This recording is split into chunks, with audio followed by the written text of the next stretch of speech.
गजनी मैं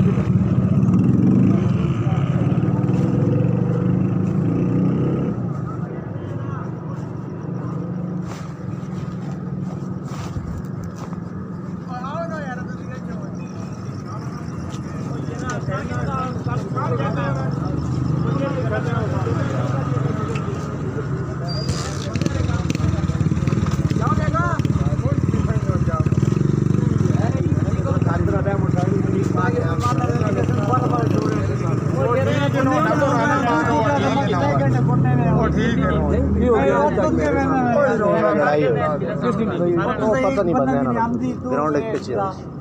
असा हुन ना की आखा जरा हाथ ना लायो हां ये खबरदार होने और असि की आखा ये हाथ ना को आदमी ना लायो और की आखा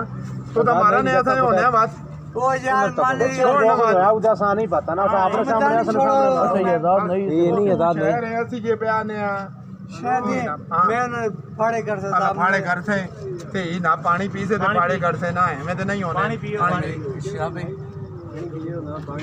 पानी पी भाई मेरी बात सुनो ओ शहजाद नहीं मान के ना पानी पी ओ शादी क्यों ना मना तेरी क्यों ना मना आला मेरी मान तेरी मान आला मेरी मान तू शेर है ठीक है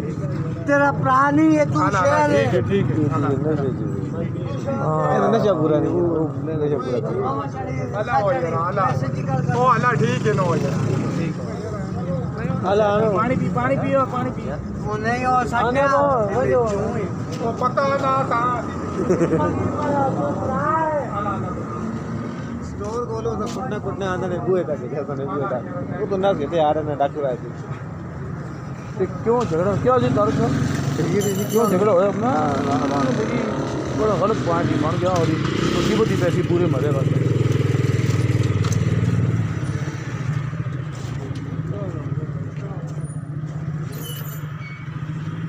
चलना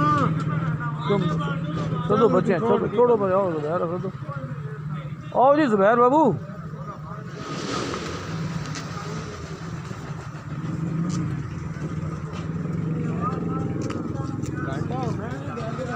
ये जनाब बस यही कब्रिस्तान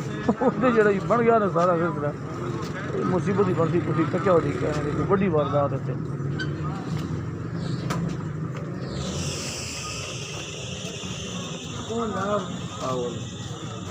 ये है कोरी जाता वो इस्माइल नहीं जो समाज पीना वे असलम ने होटल दे होने या हाँ हाँ हाँ यू वेस पीती भी शराब हो और नशा कीता नहीं शराब जी गालियां पकड़ क्या हाल है जनाब नहीं उन्हें जाता आगे चढ़ गया ना आजाद नहीं जाता ਉੱਥੇ ਗਿਆ ਹੋ ਸੀ उन्होंने घर के आगे चली गड़ियां उन्होंने ना कोई लिमियां अच्छा अच्छा अच्छा एक नाली लम्मा नहीं पाया ने बस करो कपड़ा पहले जी